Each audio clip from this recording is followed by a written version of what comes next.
Hello guys, in this video we are going to discuss the solution of the problem meeting rooms. So let us look at the problem statement. The problem statement says given an array ARR such that ARR I, 0 is the starting time of the ith meeting and ARR I, 1 is the ending time of the ith meeting. The task is to check if it is possible for a person to attend all the meetings such that he can attend only one meeting at a particular time. So for instance, if this is the array which is given to us, in this case, since all the meetings are held at different time, it is possible for a person to attend all the meetings, because of which we are returning true. In the second example, there are overlapping times or there are conflicting meetings, and that conflicting meeting is these two meetings.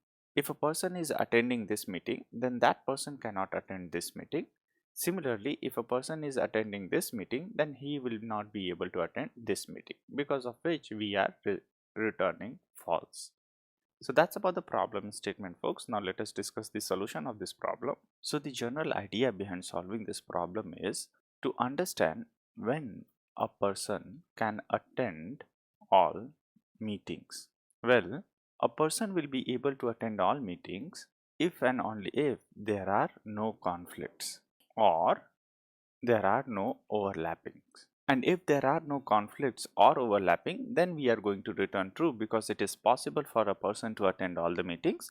Otherwise, we are going to return false. Now let us discuss how we will be able to identify whether there is a conflict between the meetings or not. So in order to identify a conflict, what we are going to do is we are going to sort the array on the basis of n time. Please note, folks, we are going to sort the array on the basis of n time of meeting. And after sorting the array, all we have to check is if ARR I, 0. So the start time of the current meeting is less than ARR I minus 1, 1, which is the start time of the current meeting is less than the end time of the previous meeting. So this statement essentially checks whether the start time of the current meeting is less than the end time of the previous meeting. So folks, if this is the case, then it results into a conflicting meeting. And if this condition is satisfied, we are going to return false.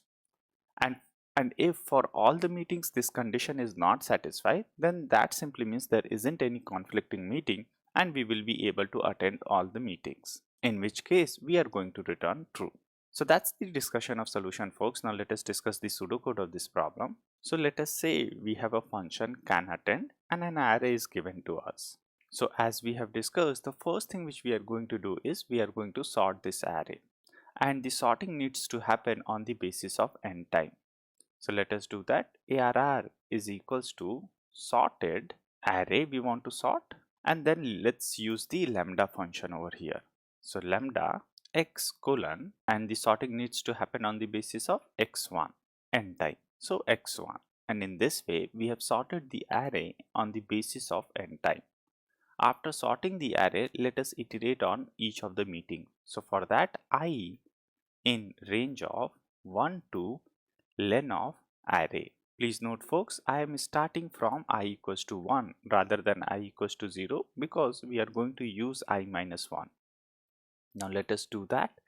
Let us check whether this is a conflicting meeting or not. So for that, if ARR I, 0, so the current meeting start time is less than ARR I minus 1, 1 previous meeting end time.